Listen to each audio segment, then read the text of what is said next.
A lot of young guys are staying single these days. Some of them voluntarily, and some of them less voluntarily, let's put it that way. But I do feel like being single and staying single is kind of becoming glorified to an extent. And I think there's a lot of good reason for that.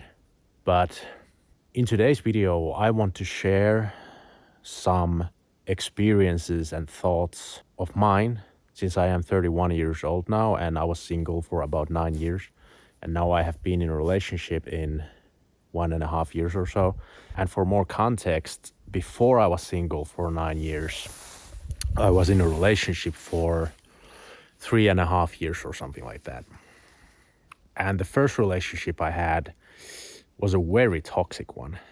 So it was fascinating to go from a toxic relationship at a young age to spending a long time being single, finding myself, and then getting into a healthy relationship after that. It's been a really interesting thing to experience, and that's why I want to share it with all the perhaps younger guys out there, and why not girls also. If you are a woman and you have experiences of being single for a long time and an experience similar to mine or whatever, just listen along and leave a comment below.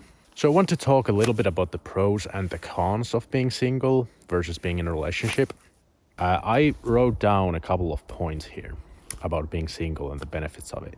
And I wrote fitness, finances, and freedom. And I have something to say about the freedom part, but for me, the most obvious part for me about what was easier when I was single, I would say easier. It's not like it's impossible now, but it's less easy to maintain fitness.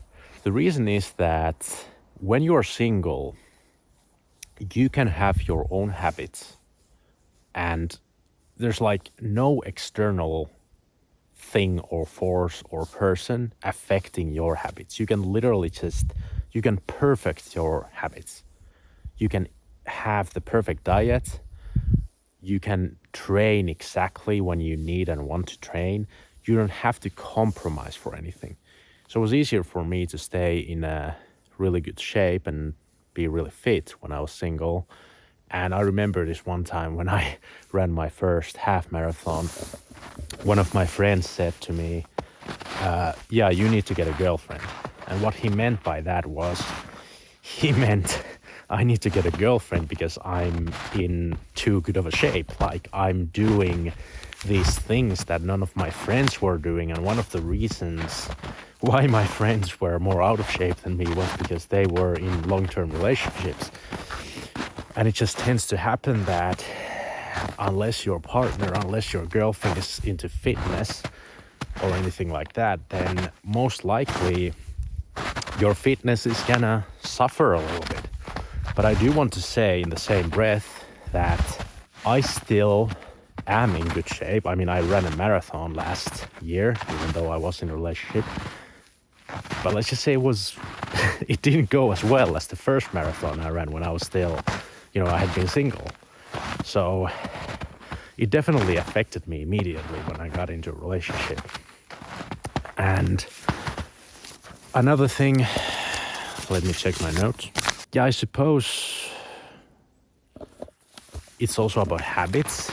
Because you see, I used to take 2 or 3 walks after my meals, 10-minute walks every day. So I would eat lunch. And when I was done eating lunch, I would go for a 10-minute walk. And then I would do the same thing after dinner. And oftentimes I would do the same thing after breakfast. So I got 2 or 3 10-minute walks in every single day. But now, when I'm with my girlfriend, I'm not gonna go take a 10-minute walk necessarily in the morning because we are having breakfast together and then we are drinking coffee together and we are just enjoying each other's company in the morning, cuddling and, all that. So that is one effect on the habits and on the fitness. And then I would say, now that I'm talking about breakfast, I suppose I could address the sleeping issue. If your girlfriend has a different sleeping rhythm because her job perhaps is such that she doesn't wake up as early as you do, she doesn't go to bed as early as you do, so now you end up staying up later than you would being single. So your sleep and your sleeping schedule might just get affected by the relationship. I mean, I guess it could also be a positive effect, but in my case, unfortunately, it's been a bit of a negative effect. But I'm gonna address these negative sides and these cons a little bit later. All right, so next on the list is the finances. So with the finances, what I would say, the biggest issue, and this is again my personal life, my personal experience, this is not the same for everyone. These are not really generic, general type of pros and cons. These are just my personal ones. I drive a lot more because I don't live together with my girlfriend, so I drive to her place. And the gas for the car costs money. And then the other thing with finances is that I eat out with her a lot more than I would if I was single. And another thing is that this also relates back to the fitness part as well.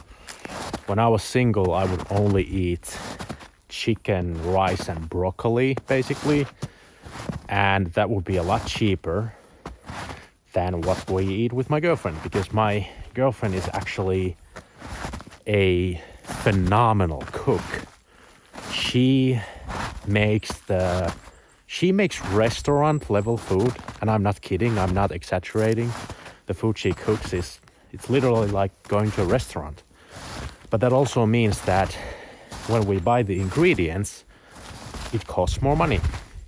So there's all these little things about life that cost more money than, I spend more money on than I would when I was single. So that's another thing.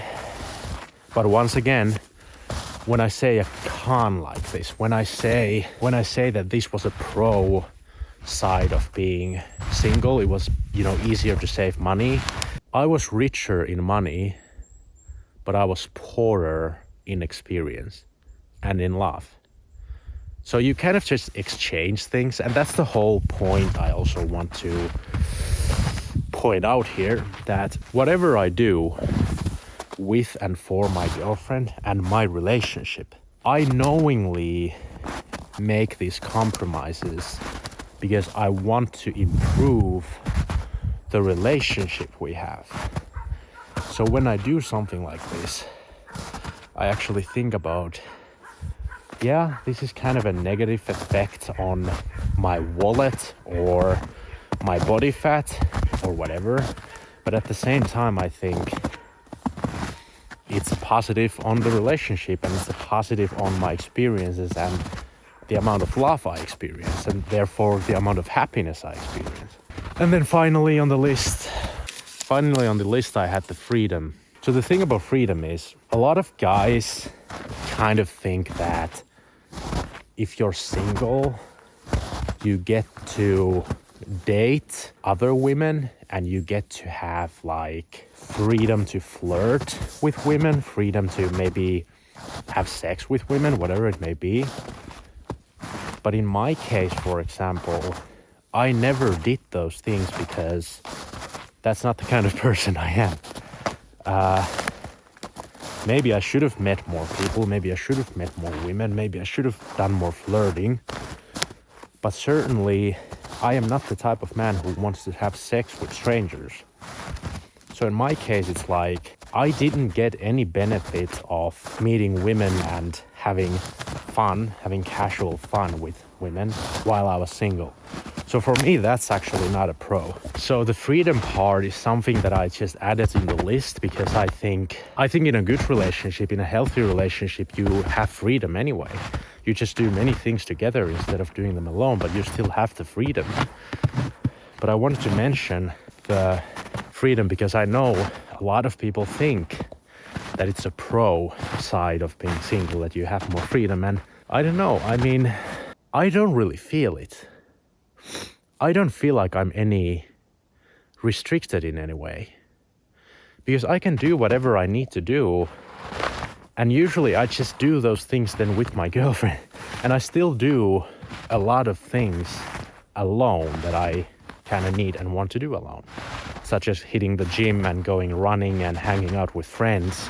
I still do those same things. So it's good I added the freedom in the list, even though I personally don't feel I had any more of it, or it was any better for me when I was still single. Because now that I talk, now that I say these things out loud, I realize that. I think that is pretty much all for today's video.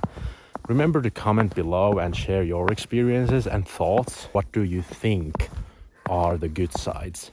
Because I feel like oftentimes we think there's something good about the situation we're in, but then actually in reality, if that situation changed, things would still be good. Like in my experience, nothing really has become worse. It's just that there are trade-offs that affect me, so that, for example, I'm not as fit as I used to be. But it's just a trade-off that I kind of choose to do. Oh gosh, I hate that dog sometimes. The neighbor dog is really sweet, but goddammit, it's always barking like a madman. And if you want to discuss these things more in the future, then remember to subscribe to the channel. Thank you for watching, and I will see you in the next one.